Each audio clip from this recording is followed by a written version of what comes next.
Hello అండి. Welcome to our YouTube channel విద్యా భరోసా. ఈ వీడియోలో మనం అయోధ్యలోని రామ మందిరానికి సంబంధించి, అలాగే బాబ్రీ మసీదు యొక్క కూల్చివేతకు సంబంధించి ప్రశ్నలైతే చూడబోతున్నామండి. ఈ వీడియోని ఎక్కడ స్కిప్ చేయకుండా పూర్తిగా చివరి వరకు చూడండి.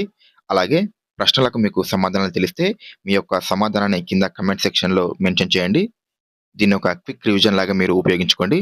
అలాగే మన ఛానెల్‌ని ఇంకా ఎవరైతే సబ్స్క్రైబ్ చేసుకోలేదో వారు వెంటనే సబ్స్క్రైబ్ చేసుకోండి. అలాగే పక్కనే ఉన్నటువంటి బెల్ ఐకాన్ మీద క్లిక్ చేసి నోటిఫికేషన్స్ అన్నీ కూడా ఆన్‌లో పెట్టుకోండి. ఇక లేట్ చేయకుండా వీడియోలోకైతే వెళ్ళిపోదాం. మొదటి ప్రశ్న. అయోధ్యలోని వివాదాస్పద భూమికి సంబంధించి ఏ చారిత్రక సంఘటన ఉంది? ఆన్సర్ ఆప్షన్ సి బాబ్రీ మసీదు కూల్చివేత. సో, మనకు అయోధ్యలోని వివాదాస్పద భూమికి సంబంధించి ఏ చారిత్రాత్మక సంఘటన ఉంది అంటే మనకు బాబ్రీ మసీదు కూల్చివేత అనేటువంటి సంఘటన అయితే ఉందండి. తర్వాత ప్రశ్న. బాబర్ ఆదేశంతో బాబ్రీ మసీదును ఎవరు నిర్మించారు? ఆన్సర్ ఆప్షన్ 2 మీర్ బాకి. సో, బాబర్ కమాండర్ అయినటువంటి మీర్ బాకి బాబర్ గారి ఆదేశంతో ఈ బాబ్రీ మసీదును నిర్మించడం అయితే జరిగిందండి. ఈ మసీదు నిర్మాణానికి కారకుడైనటువంటి మొఘల్ చక్రవర్తి బాబర్ పేరు మీదుగా ఈ మసీదుకు బాబ్రీ మసీదు అని పేరు రావటం అయితే జరిగిందండి. తరువాతి ప్రశ్న. అయోధ్య రామ మందిరానికి శంకుస్థాపన చేసింది ఎవరు? ఆన్సర్ ఆప్షన్ ఏ నరేంద్ర మోదీ గారు. సో, మనకు నరేంద్ర మోదీ గారి చేతుల మీదుగా అయోధ్య రామ మందిరానికి శంకుస్థాపన చేయడం అయితే జరిగిందండి. తరువాతి ప్రశ్న.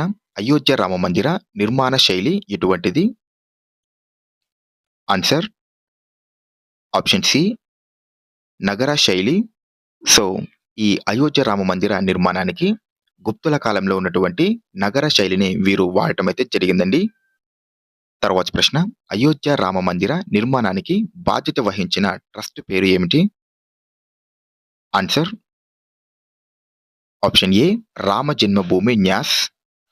ఈ అయోధ్య రామ మందిర నిర్మాణానికి సంబంధించి రామ జన్మభూమి న్యాస్ అనేటువంటి ట్రస్ట్ వారు బాధ్యత తీసుకోవటం అయితే జరిగిందండి. తరువాతి ప్రశ్న. అయోధ్య రామ మందిరం దగ్గర ప్రవహించే నది ఏది? ఆన్సర్ ఆప్షన్ సి సరయూ నది. సో, అయోధ్య రామ మందిరం దగ్గర ప్రవహించేటువంటి నది ఏమిటి అంటే మనకు సరయూ నది అక్కడ ప్రవహించడం అనేది జరుగుతుందండి. తరువాతి ప్రశ్న. అయోధ్యలోని రామ జన్మభూమి స్థలానికి గల ప్రాముఖ్యత ఏమిటి? ఆన్సర్ ఆప్షన్ బి రాముడి జన్మస్థలం. తరువాతి ప్రశ్న. 20వ శతాబ్దం చివరిలో అయోధ్య రామ మందిర నిర్మాణం కోసం ఉద్యమానికి నాయకత్వం వహించింది ఎవరు? Answer option C L K Advani గారు. 20వ శతాబ్దం చివరలో ఎల్‌కే అద్వానీ గారు అయోధ్య రామ మందిర నిర్మాణం కోసం ఉద్యమానికి నాయకత్వం వహించడం అనేది జరిగిందండి. Next question. అయోధ్య రామ మందిరం యొక్క ప్రధాన గోపురం ఎత్తు ఎంత? ఆన్సర్ ఆప్షన్ సి 141 అడుగులు. సో గైస్, ఈ వీడియో నచ్చితే ప్లీజ్ ఒక చిన్న లైక్ చేయడం మాత్రం మర్చిపోకండి. మీరు లైక్ చేయడం ద్వారా ఇలాంటి మరెన్నో యూస్‌ఫుల్ వీడియోస్‌ని మీకు అందివ్వటానికి మాకు కొంచెం సపోర్ట్‌గా ఉండటం అయితే జరుగుతుందండి. సో ప్లీజ్ వీడియోని లైక్ చేయడం మాత్రం మర్చిపోకండి. తరువాతి ప్రశ్న. అయోధ్య రామ మందిరానికి భూమి పూజ మరియు శంకుస్థాపన ఎప్పుడు జరిగింది?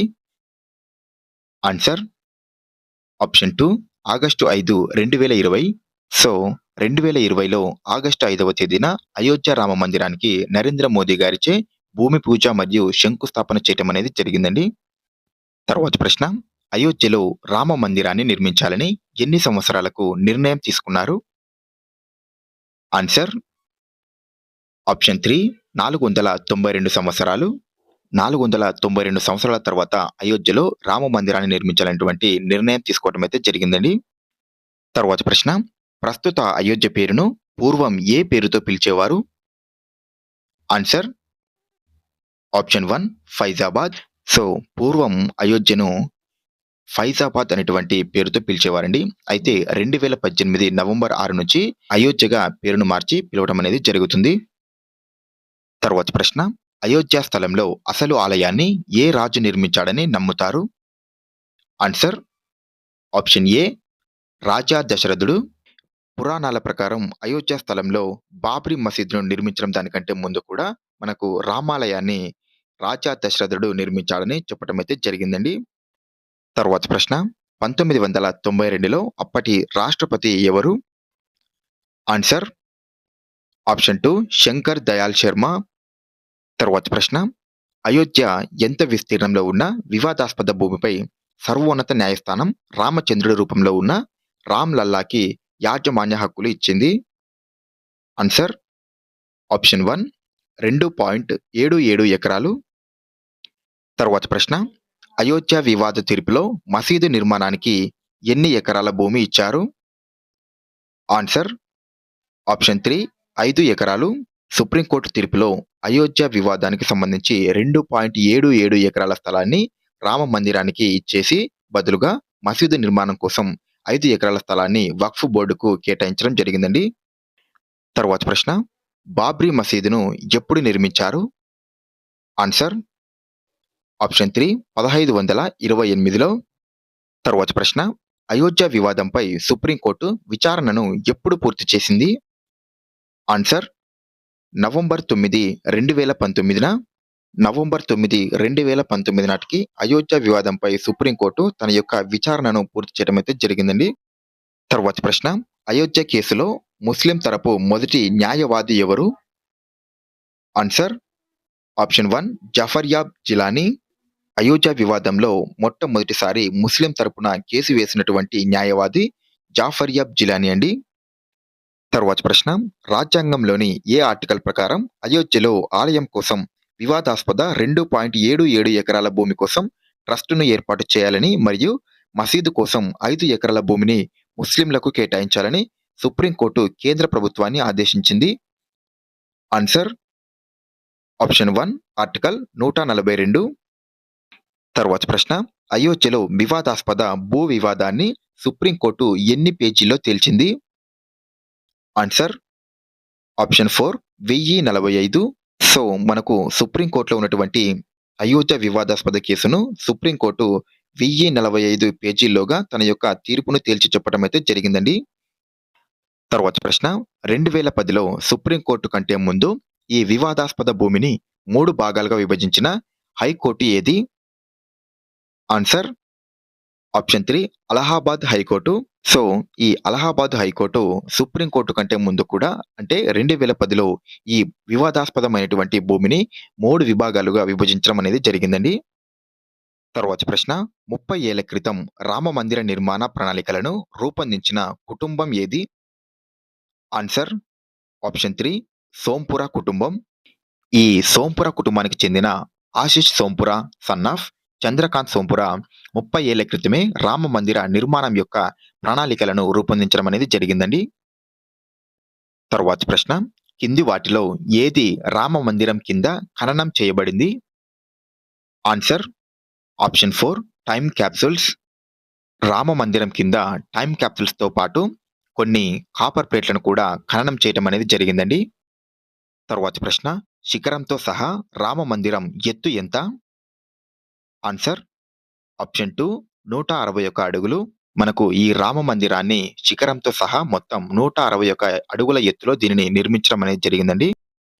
తరువాత ప్రశ్న అయోధ్య రామ మందిర నిర్మాణానికి ఏ సామాగ్రిని ఉపయోగించారు? ఆన్సర్ ఆప్షన్ సి ఇసుక రాయి. సో ఈ రామ మందిర నిర్మాణానికి పూర్తిగా శాండ్ స్టోన్ ను ఉపయోగించడం అయితే జరిగిందండి.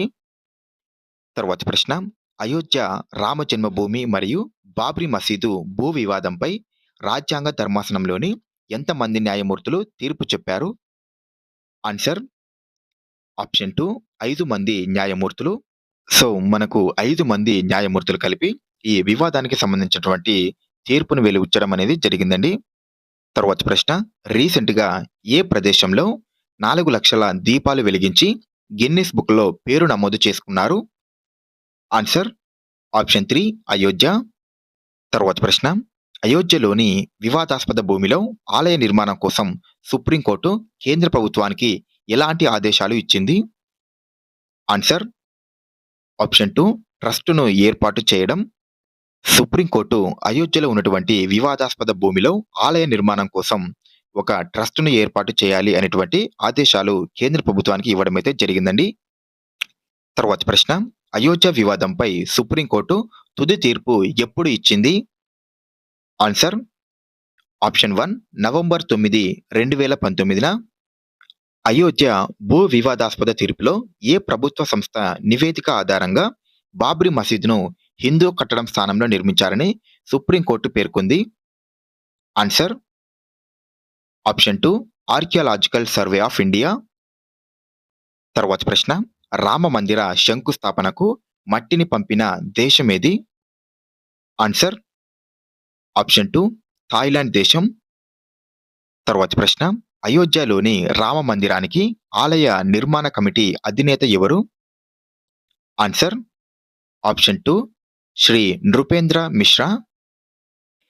తర్వాత ప్రశ్న 1992లో బాబ్రీ మసీదు కూల్చివేత సమయంలో భారత ప్రధాని ఎవరు?